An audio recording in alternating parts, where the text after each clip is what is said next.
민주당의 아쉬운 것, 민주당은 잘하고 있는가, 제대로 잘하고 있는가, 이제 한번 살펴봐야 되는데, 자, 윤석열에 대한 부정평가가 한 65%, 75%, 70% 가까이 나옵니다, 보니까. 그런데 이제 민주당 지지율은 그만큼 이제 못 미치는 것 같아요, 보니까. 당연히 못 미치겠죠. 윤석열이 저렇게 죽쓰고 있는데, 그래도, 민주당은 지지율 높아야 되는 거 아니냐. 국힘당과의 지지율 차이가 기간마다 좀 다르겠지만은 15%짜리도 있고, 때로는 국힘당이 더 높은 데도 있어요. 갤럽에서 한 번씩 보면은. 그렇게 나옵니다, 보니까. 근데 더 벌어져야 되는 거 아니냐. 윤석열이 저렇게 죽쓰고 있는데 그게 뭐냐. 20%, 15% 이상 차이 나야 되는 거 아니냐. 이런 지적들이 있어요. 또 많은 국민들이 불만은 가집니다. 왜 윤석열 정권에 대해서 제대로 싸우지 않고 있느냐. 그거 싸우는 거냐, 많은 거냐.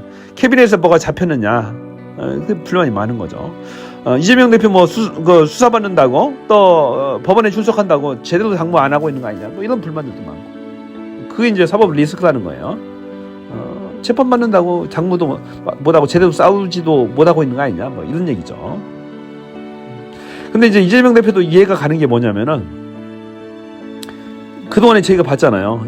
1차, 2차 체포동의안, 이재명 체포동의안 시도할 때 봤잖아요. 그렇게 당내에서 반대파들이 악랄하게 40명이 물고 늘어지잖아요. 아직도 나가가지고 원칙과 상식인지 제가 봐서 비원칙과 몰상식인데 나가가지고 지금도 계속 비난하고 매일매일 그러고 있잖아요. 얼마나 힘들겠어요. 본인이 받은 것도 없는데 죄 진 것도 없는데 괜히 고소고발 당해놓고 고소고발 지들이 해놓고 저게 사법 리스크다 하면서 죄 없는 사람 갖다 놓고 맨날 재판장에 불러다니니까 죄는 없지만은 그게 네가 사법 리스크다 하면서 이낙연이까지 같이 가세해가지고 몸통이겠지만 계속해서 공격하는 거야. 얼마나 억울하겠어요. 본인 죄진 것도 없는데. 근데 또 막상 또 불려 댕기긴 해야 돼. 가니까 안 갈 수는 없잖아요, 재판장에. 진짜 나쁜 놈들이죠, 어떻게 보면은. 어떻게 보면 민주주의 파괴자들 아닌가요? 정치를 못하도록 교묘하게 당대표를 공격하는 거죠. 그게 윤석열과 한동훈의 정치 어법입니다.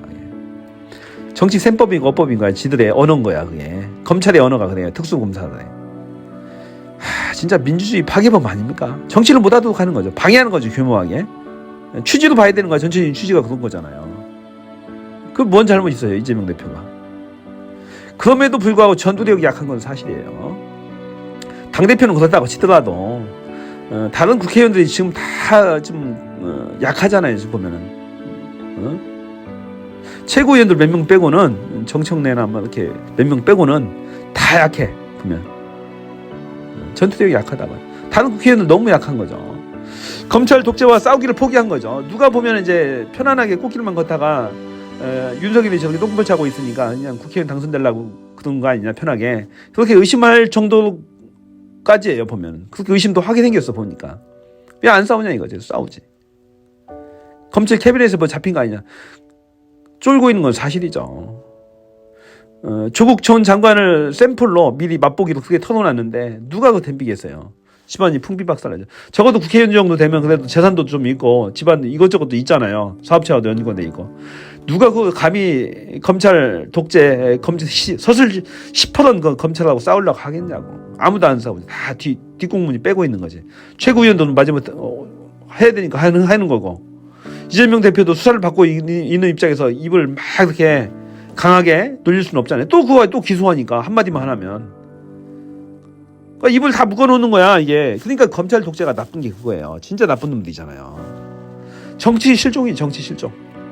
정치는 입으로 하는 거잖아. 메시지로 하는 거잖아요. 메시지와 발로 뛰면서 하는 거잖아요.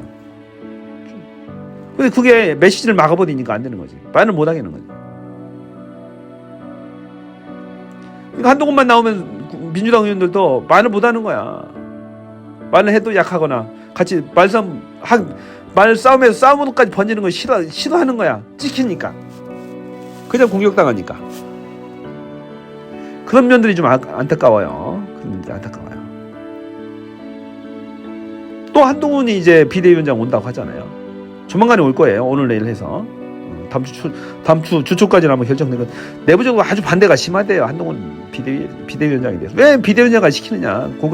공천관리위원장 정도면 되지. 당대표인 비대위원장까지 주느냐?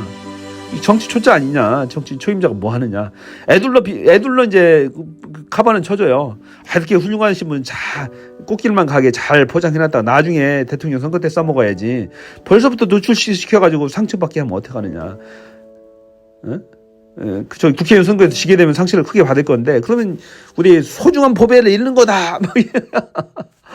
말도 안 되는 황당한 논리를 세워가지고 한동훈을 띄우는 척 하면서 그렇게 이제 비대위원장 반대하는 여론이 절대 다수라고 합니다. 근데 그것을 교묘하게 포장해서 절대 다수가 비대위원장 찬성이다, 이런 쪽으로 이제 언플을 하고 있는 거예요. 언론 플레이를.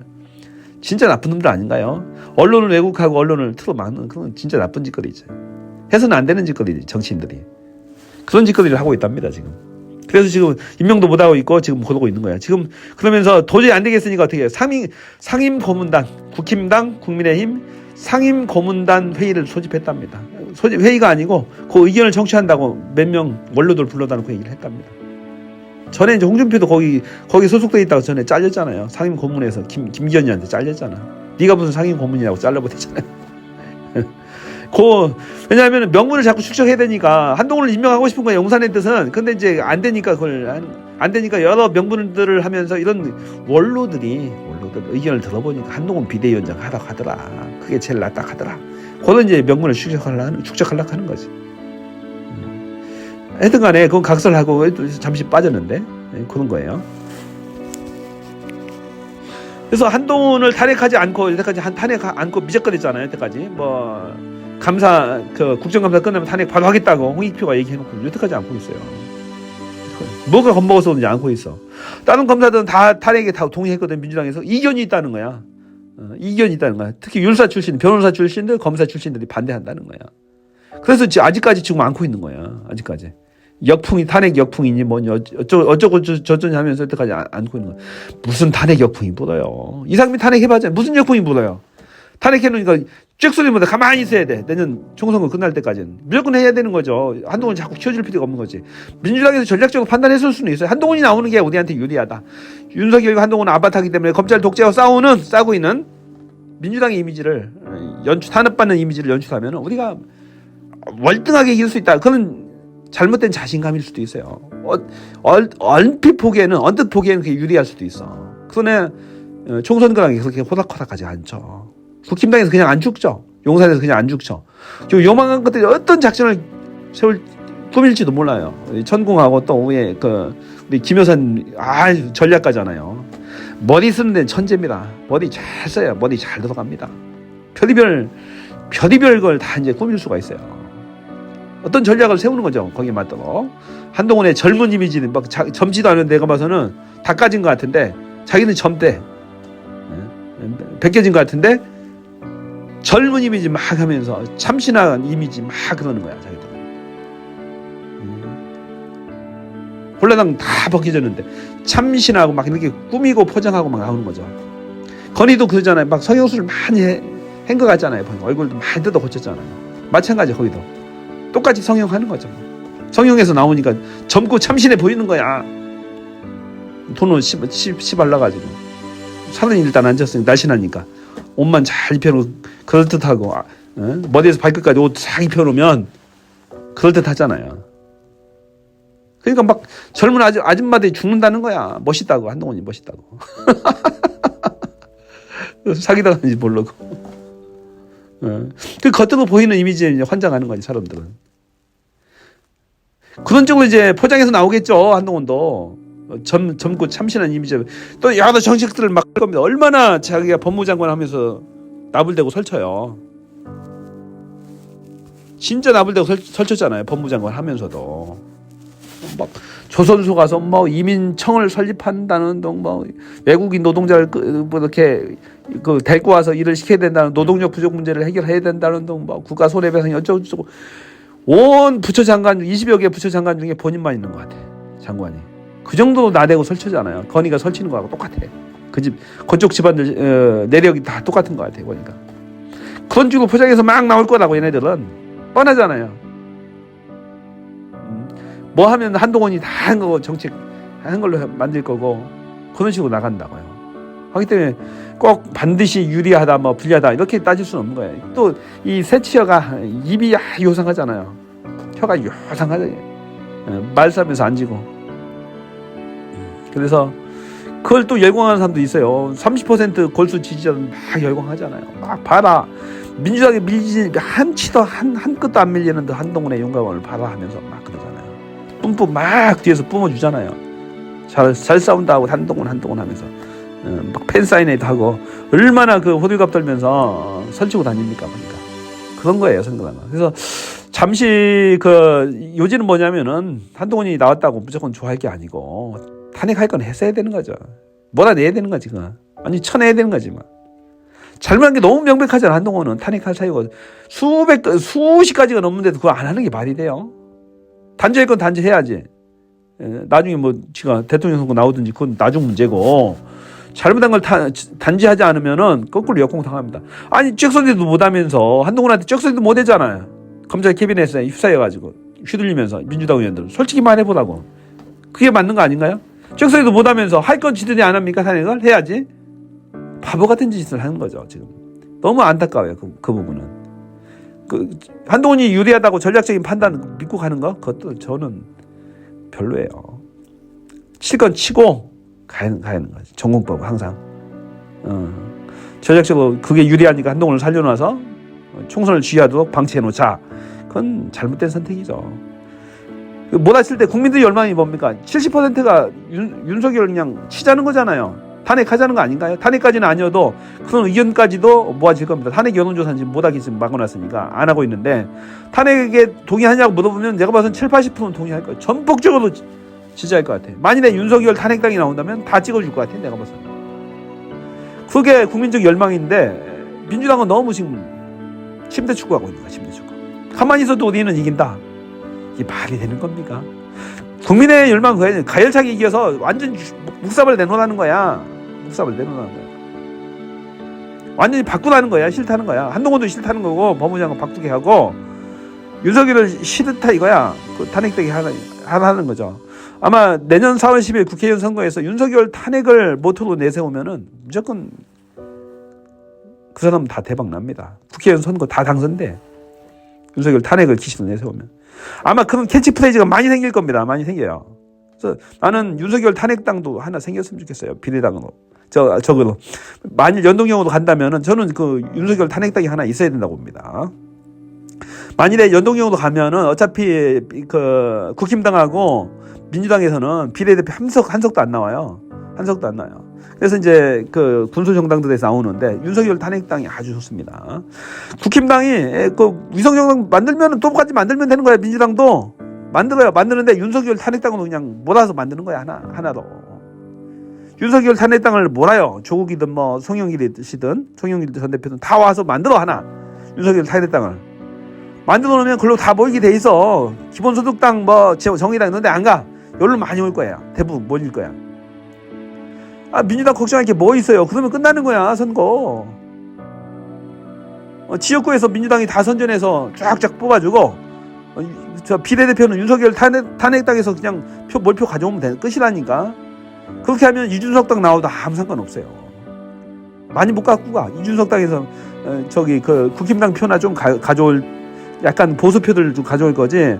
그 진보라든 중도 쪽은 윤석열 탄핵당, 민주당 계열에 윤석열 탄핵당이 확 모입니다. 그러면은 200석이 문제가 아니에요. 200한 뭐 30석까지도 야권에서 가져올 수 있어요. 그 국힘당 순수 국힘당은 뭐 70석에서 80석밖에 못 가져옵니다. 다 해봐야. 그럼 끝나는 거지. 탄핵하고 끝나는 거잖아. 이 간단한 법을 왜 못해? 정치 문외한인 누가 보더라도 답 나오는 게임 아닌가요? 이건 이렇게 쉬운 선거야. 그러니까 제가 봐서는 무조건 저기 병리평이 답이다 그건 아닌 것 같아요. 연동형으로 가야. 준연동형은 절대 생각할 필요 없다고 되죠. 저는 준연동형은 이미 죽은 제도예요. 안 돼요. 지난 총선에 일시적으로 한 번 도입됐던 제도라서 이건 이미 죽은 제도라서 그걸 살리기는 쉽지 않습니다. 국힘당과 민주당이 극적으로 합의해서 준연동제를 살릴 가능성이 제로니까 얘기할 것도 없어요. 그냥 가면 아무것도 않고 가만히 그냥 연동형으로 가는 거고 국힘당과 민주당이 합의하면 병립표가 가는 거야. 국힘당은 병립형에 전적으로 지금 올인하고 있어요. 그러니까 민주당이 병립형 오케이 하면 무조건 가는 거고, 아니면 아무것도 둘이 대치 상황으로 가면 그냥 병립형이야. 병립형으로 가면은 국힘당에서 비례 정당을 반드시 만든다고 했습니다. 만든다 했고, 민주당도 하나로 뭉치게 하면 되는 거야. 똑같이 만들면 되는 거라고. 반칙이니 뭐니가 필요 없어. 지금은 윤석열, 한동훈, 김건희를 탄핵하는 게 정의고 심판이고 그것이 민주주의예요. 지금은 다른 거 생각할 필요가 없는 거예요. 제가 간단하게 지금 요약해 주는 거예요. 그러면 끝나는 거예요. 그러면은 윤석열 탄핵당에서 비례대표를 휩쓸어 올 겁니다. 비례대표를 휩쓸어 올 거야. 휩쓸어 오죠. 휩쓸어 오면은 게임 끝이다. 비례대표 47석입니다. 47석 중에 적어도 30석 이상을 가져올 겁니다. 30에서 35석 정도를 가져올 거예요. 어차피 민주당과 국힘당은 비례대표 한 석도 못 가져와요. 저기 연동형으로 가게 되면 지역구에서 자기 지지율만큼 이미 다 뽑아가기 때문에 안 나와요. 한 석도. 그게 답입니다. 제가 이제 말하고자 하는 요지는, 민주당은 너무 자만하지 말고, 너무 안주하지 말고, 상대방이 못한다고 그냥 침대축구 하지 말고 더 가열차게 윤석열의 탄핵을 위해서 좀 더 치열하게 싸워야 된다는 것을 말씀드리는 거예요. 자, 제가 준비한 것은 여기까지고요. 자, 본 동영상을 많은 국민들이 보실 수 있도록 여러분들의 솔직한 의견을 댓글로 많이 좀 남겨주세요. 많이 남겨주시고 토론을 활발하게 하시면은 이 본 동영상이 많이 노출이 됩니다. 노출이 돼서 많은 국민들이 보실 수가 있어요. 더불어 좋아요, 구독 버튼도 한번 더 눌러주시고 많이 공유를 많이 해주세요. 저는 여기까지입니다. 저는 뷰였습니다. 고맙습니다.